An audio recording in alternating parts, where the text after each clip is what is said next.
Welcome ایک ناظرین P T I جو سینئر رہنما عطا اللہ صاحب اسلام موجود ہیں گفتگو سلسلہ جاری ہے. عطا اللہ صاحب ایک سوال ذہن میں گھومتا ہے کہ جب 2014 میں آپ لوگوں نے دھرنا دیا, استعفیٰ دیا, اے پی ایس کا واقعہ ہوا, مطلب اس ملک میں بڑا افسوسناک واقعہ تھا نا, اس وقت آپ لوگوں نے دھرنا ختم کر دیا, اسمبلیوں میں واپس آ گئے, تمام چیز.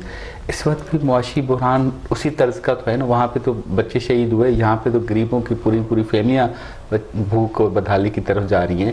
تو اب آپ کو اسمبلیوں میں واپس آ جانا چاہیے اس کے تناظر میں, جیسے اس وقت آپ نے فیصلہ لیا اس تناظر میں. ابھی دیکھیں, سب سے پہلے ملک ہے, اگر ملک ہے تو ہماری سیاست ہے, ہم سب ہیں. اور اس وقت جو ہم حالات تھے وہ انتہائی خراب تھے, اور جو واقعہ وہ بہت بڑا واقعہ تھا. ہم نے کچھ حلقوں کا 4 حلقوں کا ڈیمانڈ کیا تھا, وہ نہیں ہوئے, ہم اسمبلی میں واپس آئے. آج بھی ہم کہہ رہے ہیں کہ ملکی معاملات, ملکی مسائل پہ ہم بیٹھنے کو تیار ہیں, اسمبلیوں میں بھی آنے کے تیار ہیں, اسمبلی میں بھی آنے کو تیار ہوں گے, لیکن اس کی سب سے اولین شرط یہ ہے کہ آپ الیکشن اناؤنس کریں. باقی معاملات پہ اسمبلی میں آنا ہے یا نہیں آنا ہے. 6 مہینے بچے ہیں, اس کے 6 مہینے. جی دیکھیں نا, ہم جب حکومت سے گئے, مارچ میں ہم گئے تھے, ہمارا ڈیمانڈ یہ تھا کہ آپ الیکشن اناؤنس کریں, ہر معاملے پر ہم آپ کے ساتھ معاشی معاہدے پر یا اسمبلی میں واپس آنے پر, یہ سب باتوں پہ ہم آپ کے ساتھ بیٹھنے کو تیار ہیں. اسمبلی میں ہم کیوں نہیں جا رہے ہیں؟ اس لیے کہ ہم یہ اسمبلی کو قانونی مانتے نہیں ہیں. ہم کہتے ہیں یہ جو معاملہ ہوا ہے یہ سازش ہوئی ہے, یہ دھوکہ ہوا ہے, پاکستان کے ساتھ ہوا ہے, اور وہ انشاءاللہ لوگوں کو ظاہر بھی ہوا اور آگے ہوگا بھی. سازش کو تو ڈینائی کر دیا نا. نہیں جی, نہیں, ایسی کوئی بات نہیں ہے. باجوہ صاحب کی سپیچ آپ کے موقع پہ دیکھیں, اب باجوہ صاحب نے جو سپیچ کی ہے کہ یہ غلط ہے, تو پھر جو وہ نیشنل سیکیورٹی کمیٹی میں جو اعلامیہ جاری ہوا تھا اس کے منٹس ہیں, وہ کدھر جائیں گے؟ وہ یہی تو کہہ رہے ہیں جو ڈی جی صاحب مس کوڈ کر کے وہ سازش قرار نہیں دی گئی تھی, یہ نہیں کہا تھا. سازش نہیں, مداخلت. اچھا مداخلت, یہ تو بڑا ایک المیہ ہے نا کہ مداخلت کو اور سازش میں, بھائی سازش تو کوئی باہر بیٹھ کے کرتا ہے اور مداخلت تو پریکٹیکل کرتا ہے. تو مداخلت زیادہ بڑی بات ہوئی یا سازش بڑی بات ہوئی؟ مداخلت ہوئی تو یہ تو بہت بڑی بات ہے کہ ایک ملکی معاملات میں. اور پھر آپ نے جو ان کے سفیر کو بلایا, اس وقت پی ٹی آئی کی گورنمنٹ نے جب یہ قومی سلامتی کا اجلاس ہوا تھا, تو ڈی جی صاحب جب اب پریس کانفرنس کر کے بیٹھے ہیں, تو اس وقت ڈی جی صاحب کو فورس کرتے بھی آپ بھی خود اعلان کر دے کہ مداخلت ہوئی ہے. آپ لوگوں نے دیکھیں, ڈی جی صاحب نے جو پریس کانفرنس کی ہے اس کا آپ کو خود پتا ہے کہ لوگوں نے اس کو کیسے ریئیکٹ کیا اس پہ. میرے خیال سے تو یہ پریس کانفرنس نہیں کرنی چاہیے تھی. اگر آپ اپنے موقف پہ قائم ہیں, آپ کا موقف درست تھا, تو آپ اداروں کو مین اسٹریم پہ فرنٹ پہ کھڑا کر کے یہ سٹیٹمنٹ دلوا دیتے, جو اب انہوں نے دی ہے, کیونکہ انہوں نے کہا کہ یہ بار بار غلط بیانی کر رہے ہیں. دیکھیں, بات یہ ہے کہ اس کے پیچھے ظاہر ہے نیت تھی. ہم تو اداروں کو مجبور نہیں کر سکتے تھے کہ آپ جائیں پریس کانفرنس کریں, ظاہر ان کا اپنا ایک طریقہ کار ہے. آج اگر انہوں نے کیا ہے تو ان کی اپنی سوچ تھی, اپنی نیت تھی, انہوں نے پریس کانفرنس کرائی اور یہ کوشش کی کہ عمران خان صاحب کا جو بیانیہ ہے اس کو غلط ثابت کرے, لیکن عوام نے اس کو ریجیکٹ کیا. صاحب نے سٹیٹمنٹ ایک انٹرویو میں دی تھی کہ نہیں تھا ایسا, سائفر کا کوئی معاملہ نہیں تھا اتنا. نہیں, وہ تو بعد میں کلیئر ہوگا کہ مس کوٹ کیا گیا تھا عارف علوی صاحب کو. اور میرے خیال سے پی ٹی آئی میں ہم بالکل یہ نہیں ہے کہ یہ ہمارا بیانیہ ہے. صاحب نے انٹرویو دیا تھا, اس میں کہا تھا کہ امریکہ کے ساتھ اچھے تعلقات چاہتے ہیں, وہ ہمارے ساتھ ایسا کوئی مداخلت کا سین نہیں ہے. اچھا, یہ جو ہے نا, یہ لوگ اس کو سمجھنے کی کوشش کرتے ہیں یا نہیں کرتے مجھے نہیں پتا. امریکہ ہمارا دشمن نہیں ہے کہ ہم نے اس کو دشمن ڈکلیئر کیا ہوا ہے. ہم کہتے ہیں امریکہ سے ہم اچھے تعلقات چاہتے ہیں, برابری کی بنیاد پہ تعلقات چاہتے ہیں. یہ نہیں چاہتے کہ جس طرح یہ ہوا, یہ نہیں چاہتے. باقی یہ تو نہیں ہے, ہم تو چاہتے ہیں کہ پوری دنیا میں ہمارے اچھے تعلقات ہوں, اور امریکہ ایک حقیقت ہے. ایسے تو نہیں ہے کہ ہم کہتے ہیں کہ نہیں جی آپ کے ساتھ. ہم چاہتے ہیں امریکہ ہمارے ساتھ برابری کی بنیاد پہ ہمارا تعلق ہو اور احترام کا تعلق ہو. یہ نہیں ہو سکتا کہ امریکہ ڈکٹیٹ کرے اور جس دن وہ چاہیں یہاں پہ جو ہے وہ کہہ دے کہ اگر عمران خان صاحب کی حکومت رہے گی تو آپ کو سزا ملے گی اور آپ کو نتائج بھگتنا پڑیں گے, ختم کرے, اور فوراً جو ہے وہ طریقے میں اعتماد آتا ہے, لوگ ادھر سے ادھر چل جانا شروع ہو جاتے ہیں. اچانک ہم میں لوگوں میں برائی نظر آتی ہے. 3 دن پہلے ہماری ایک میں ٹویٹ کرتی ہے, پی ٹی آئی کی تعریف کرتی ہے, عمران خان صاحب کی تعریف کرتے ہیں, 3 دن بعد ان کا ضمیر جاگ جاتا ہے. پتہ نہیں یہ کیسے ضمیر ہے کہ اچانک 3 دن میں ان کو یاد آ گیا کہ عمران خان صاحب جو ہے اچھے آدمی نہیں ہے. تو یہ ہوا ہمارے ساتھ. اچھا سائفر کے معاملے پہ ایک چیز میں آپ سے پوچھنا چاہتا ہوں. سائفر کے معاملے پہ خان صاحب نے یہ بھی تو کہا ہے نا کہ اوریجنل کاپی میرے سے مس ہو گئی, جو قانون جرم ہے, قانونی ماہرین کہتے ہیں. تو اگر وہ سائفر کی کاپی مس ہو گئی ہے تو سائفر آئے گا کیسے, سامنے کیسے آئے گا, اگر آپ اسی کو چیز کو دوبارہ کھولنا چاہتے ہیں تو؟ دیکھیں مجھے تو اتنی ٹیکنیکل چیزوں کا نہیں پتا, لیکن مجھے اتنا پتا ہے کہ سائفر جو آتا ہے وہ فارن منسٹری میں آتا ہے, اور فارن منسٹری میں سائفر آیا کاپی پی ایم آفس میں ظاہر ہے کاپی آئی ہوگی, نہیں وہ ان سے گم ہو گئی ہوگی تو وہ ان کو دیکھنا چاہیے. جو ان کے پی ایم آفس سے بہت ساری چیزیں گم ہو گئی. لیکن میں ایک چیز بڑا بتانا چاہتا ہوں, یہ گم ہونے پہ میں بڑا آپ کو ایک دیکھیں, بات یہ ہے کہ اس وقت جو چیزیں گم ہو رہی ہیں, جو پی ایم آفس کے کال لیکس ہو رہی ہیں, میرے خیال سے یہ المیہ نہیں ہے پاکستان کے لیے. پرائم منسٹر ہاؤس سے چیزیں گم ہونا یا یہ چیزیں ہونا, لیک ہونا, کال ٹیپ ریکارڈ ہونا, یہ سائفر پی ٹی آئی دور میں گم ہوا ہے خان صاحب. جب نہیں, ہمارے پاس تو کوئی ایسی خبر نہیں ہے کہ ہمارے دور میں چیزیں گم ہوئی ہیں, اور ان کو شاید علم میں نہ ہو. وہ سائفر جو ہے وہ فارن منسٹری میں, وہ سائفر کی کاپی پی ایم آفس میں ہی رکھے گئے. ظاہر ہے وہ جو چیزیں پی ایم ہاؤس کی چیزیں ہوتی ہے پی ایم ہاؤس میں ہوتی ہے. عمران خان صاحب آپ نے دیکھا ہوگا آخری رات اپنی ڈائری اٹھا کے چلے گئے تھے, پی ایم ہاؤس چھوڑ گئے تھے.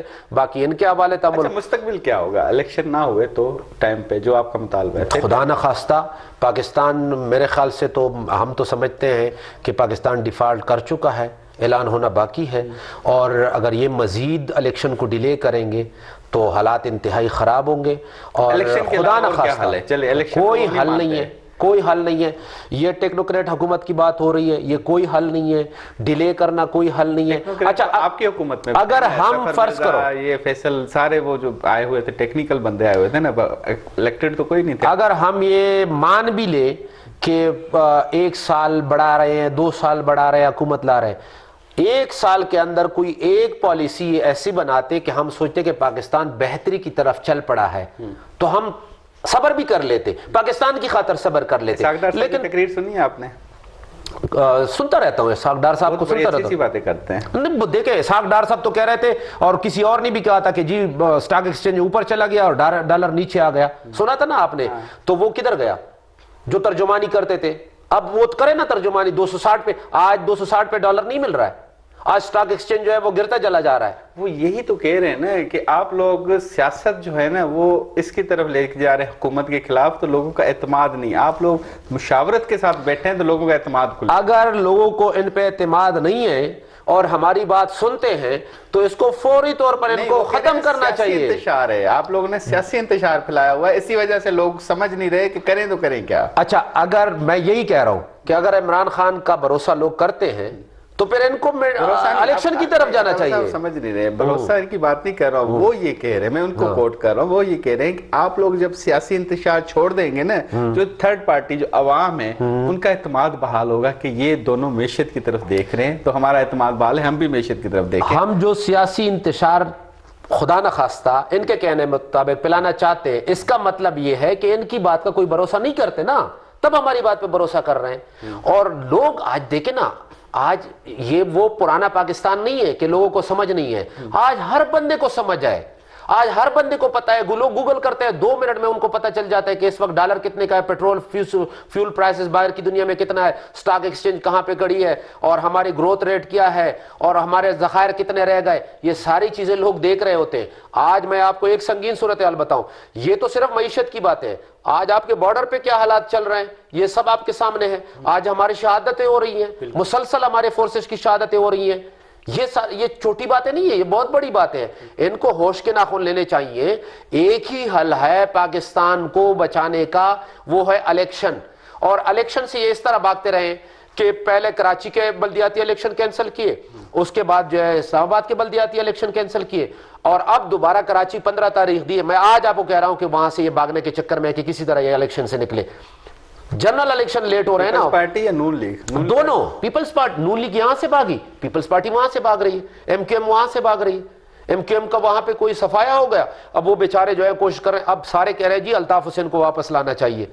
خدا نہ خواستہ مجھے سمجھ نہیں ہے کہ جو شخص پاکستان کے خلاف جس نے بات کی، جو پاکستان کے خلاف بولا، جو ہماری مٹی کے خلاف بولا، اب یہ کہہ رہے ہیں ان کو واپس لاؤ، اور ان میں بہت سارے لوگ اور لوگوں کی بھی دلچسپی ہے، وہ لانا چاہتے ہیں الطاف حسین کو صرف اور صرف اس لیے کہ خدا نہ خواستہ پی ٹی آئی کا وہاں سے ان کو کمزور کیا جائے۔ پاکستان کا خیال نہیں ہے کسی کو، ہاں سیاست کا خیال سب کو ہے کہ الطاف حسین کو لے آؤ، کسی کو بھی لے آؤ، لیکن پی ٹی آئی کی سیاست جو ہے اس کو کمزور کریں۔ عطا اللہ صاحب، آخر میں چاہوں گا کہ آپ عوام کو یہ یقین دلا دیں کہ آپ کا مطالبہ پورا ہو جاتا ہے الیکشن والا تو عوام کو آپ پیٹرول کتنے روپے دلائیں گے، ڈالر کتنے پہ لے کے آئیں گے، مہنگائی کی شرح کیا ہوگی، تھوڑا تھوڑا عوام آپ کی تاکہ باتوں سے مطمئن ہو جائے، الیکشن کا مطالبہ پورا ہو جائے تو پھر بعد میں آپ سے توقع لگائے۔ دیکھیں، میں عوام کو ایک پیغام دینا چاہوں گا کہ اپنے اللہ تعالیٰ پہ بھروسے کے بعد، اللہ تعالیٰ پہ مجھے انشاءاللہ بھروسہ ہے، اور پھر اپنے عمران خان صاحب کی قیادت میں ہم پاکستان کے لیے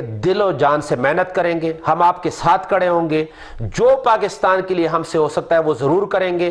ہم کوشش کریں گے کہ جو مہنگائی ہے اس کو کم کیا جا سکے، اس لیے کہ ہمیں پتہ ہے جو بے روزگاری ہے اور لوگوں کا اعتماد قائم ہو، لوگوں سے ہم چاہتے ہیں کہ آپ نے اتنی قربانی دی ہے، آپ پاکستان تحریک انصاف کی حکومت کے ساتھ کھڑے ہوں گے، تو میں یقین دلاتا ہوں کہ ہم آپ کی صفوں میں ہوں گے، آپ کے ساتھ کھڑے ہوں گے، جو آپ پہ بیتی گی وہ ہم پہ بیتی گی، اور انشاءاللہ پاکستان کو ترقی کی منزلوں کی طرف لے کے جائیں گے۔ یہ تو آپ نے سیاسی بیان دیا نا، آپ نے یہ نہیں بتایا کہ واپس اسی حالات میں 150 روپے لیٹر پہ پیٹرول پہ لائیں گے، 180 پہ ڈالر لائیں گے۔ بالکل انشاءاللہ میں آپ کو یقین دلاتا ہوں کہ اگر بین الاقوامی دنیا میں یہی ریٹ رہے جو آج ہیں تو ہم پیٹرول پرائسز بھی نیچے لائیں گے، ہم انشاءاللہ ملک کی اکانومی کو بہتر بنائیں گے، ہم اوورسیز پاکستانیوں کو یقین دلائیں گے کہ وہ دوبارہ سے پاکستان کی طرف پیسہ بھی بھیجیں گے اور بینکوں میں بھی پیسہ بھیجیں گے، اور کوشش ہماری ہوگی کہ جو انڈسٹریاں بند ہوئی ہے، جس طرح ہم نے ٹیکسٹائل انڈسٹری کو اس پر پیک پہ لے کے گئے تھے، جس طرح ہم نے اپنا ایکسپورٹ بڑھایا ہوا تھا، تو ہم انشاءاللہ کوشش کریں گے پاکستان کی بہتری کے لیے ہم سارے اقدامات ہیں۔ اور سب سے آخری بات جو میں کہنا چاہتا ہوں، ہم پاکستانیوں کے آپ کے ٹیکس کے ایک ایک روپے کے امین ہوں گے، ہم اپنی ذات سے بالا تر ہوں گے، کم از کم آپ کا پیسہ جو ہے وہ ہماری بھی جیبوں میں نہیں جائے گا، وہ عوام کا پیسہ جو ہے عوام پر خرچ ہوگا۔ اور آپ ناراض بھی نہیں ہوں گے اگر یہ چیزیں پوری نہ ہوئی، ہم آپ کا یہ کلک چلیں۔ آپ ہم سے بار بار سوال کریں، اور میں آج بھی آپ کو کہتا ہوں کہ جو سوال آپ ہم سے اس وقت کریں گے، آج کر رہے ہیں، اس وقت کریں گے، ہم انشاءاللہ خوش دلی کے ساتھ میں میڈیا کے آزادی کے حوالے سے یہ کہنا چاہتا ہوں کہ دیکھیں، جب آپ کا میڈیا آزاد نہیں ہوگا اس وقت تک عوام جو ہے وہ عوامی بات چیت، عوامی بات، عوامی رائے آپ تک نہیں پہنچ سکتی۔ بہت بہت شکریہ عطا اللہ صاحب، آپ نے اپنا قیمتی وقت دیا مہران ٹی وی کو۔ ناظرین، عطا اللہ صاحب خصوصی گال بول کسی ملک جی کی سیاسی صورتحال، معاشی صورتحال، تحریک انصاف جو اسٹیفن بابت جو اسٹینڈ ہے جو موقف ہو عطا اللہ صاحب نے بابت معلومات وتی سین اگر پانی میزبان مدثر کے دینہ اجازت اندر ہفتے بہراست